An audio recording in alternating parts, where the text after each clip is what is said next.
Assalamualaikum warahmatullahi wabarakatuh. Kembali lagi bersama saya Saiful Suro. Saya akan menjelaskan ulang materi tentang rasio keuangan dan analisis dalam kaitannya dengan analisis saham. Definisi dan pentingnya rasio keuangan. Definisi rasio keuangan adalah alat analisis yang digunakan untuk mengevaluasi kinerja keuangan suatu perusahaan.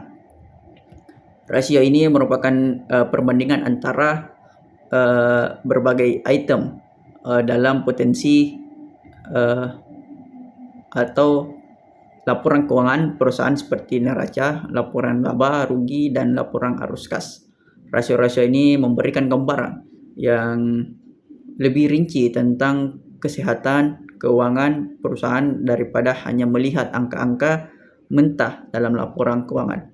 Pentingnya rasio keuangan, yaitu rasio keuangan memiliki peran yang sangat penting dalam analisis saham. Rasio-rasio ini dapat membantu investor untuk membandingkan kinerja keuangan perusahaan dengan perusahaan lain di industri yang sama, mengidentifikasikan tren dalam kinerja keuangan perusahaan, memprediksi kinerja keuangan perusahaan di masa depan. Jenis rasio keuangan ada rasio likuiditas, rasio aktivitas, dan rasio probabilitas dan rasio solvabilitas.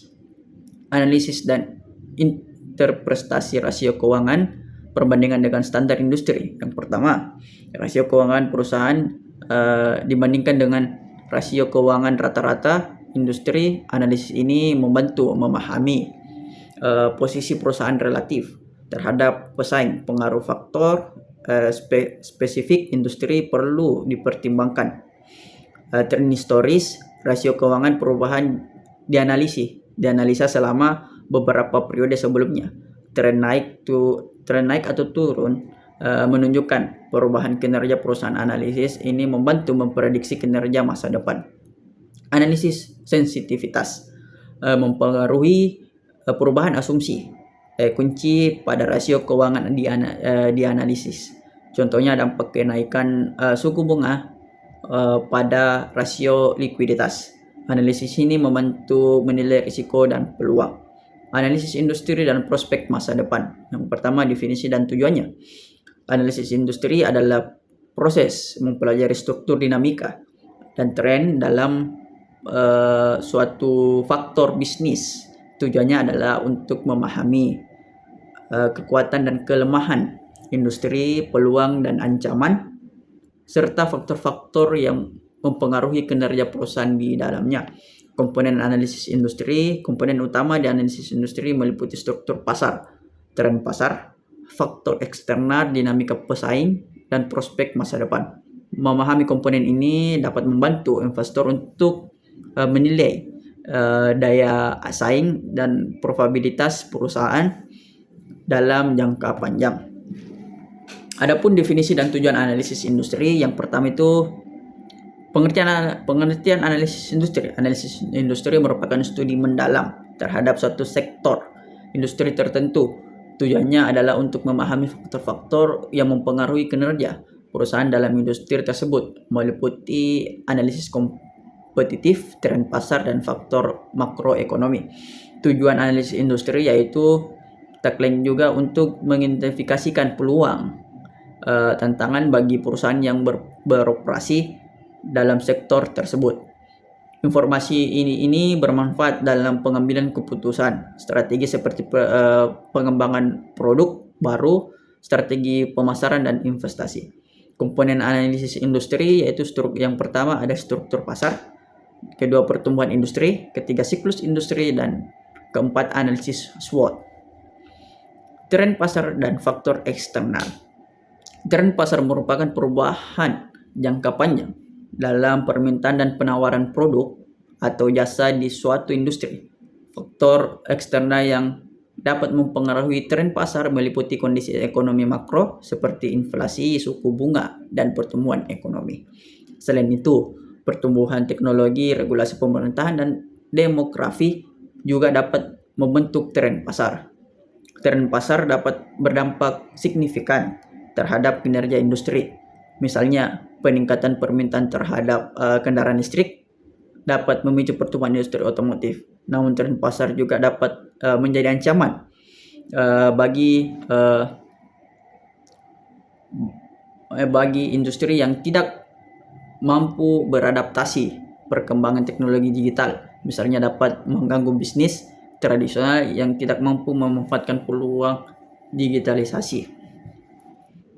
Dinamika persaingan industri yang pertama analisis Potter's Five Force, yaitu analisis ini membantu memahami kekuatan pesaing dalam industri.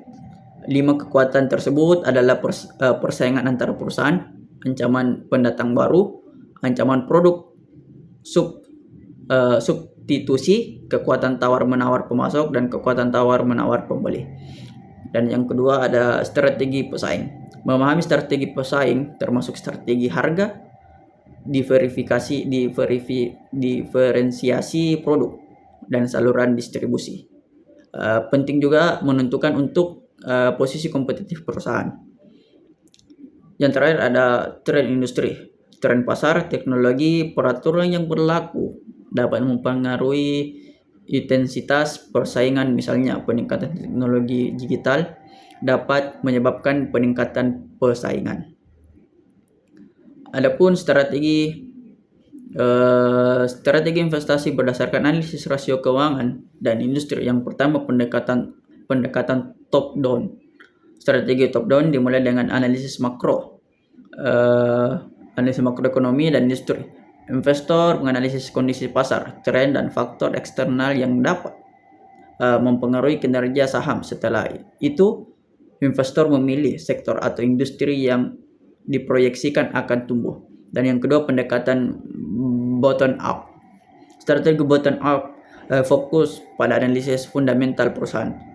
Investor meneliti rasio keuangan, kinerja operasional, dan potensi pertumbuhan perusahaan. Setelah itu, investor memilih saham-saham perusahaan yang dianggap memiliki potensi tinggi untuk menghasilkan keuntungan. Dan yang terakhir ada strategi kombinasi. Strategi kombinasi ini atau top down dan bottom up. Investor memulai dengan analisis makro dan industri, kemudian mengevaluasi perusahaan dalam sektor ataupun industri yang dipilih. Mereka menggunakan kombinasi analisis rasio keuangan dan analisis industri untuk memilih saham yang paling menarik. Jadi kesimpulannya yaitu analisis rasio keuangan dan industri merupakan alat penting dalam menilai kinerja prospek suatu perusahaan. Dengan memahami rasio keuangan, investor dapat mengevaluasi probabilitas, likuiditas, dan leverage, dan efisiensi operasi perusahaan. Sementara analisis industri membantu memahami kondisi persaingan, tren pasar, dan faktor eksternal yang mempengaruhi kinerja perusahaan. Meskipun demikian, perlu diingat bahwa analisis rasio keuangan dan industri memiliki keterbatasan data historis yang tidak menjamin hasil di masa depan.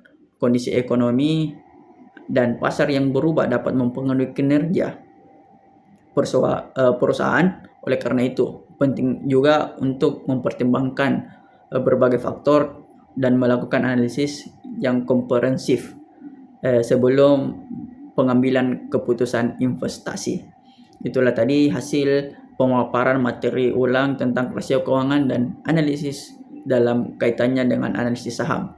Kurang dan lebihnya mohon dimaafkan. Assalamualaikum warahmatullahi wabarakatuh.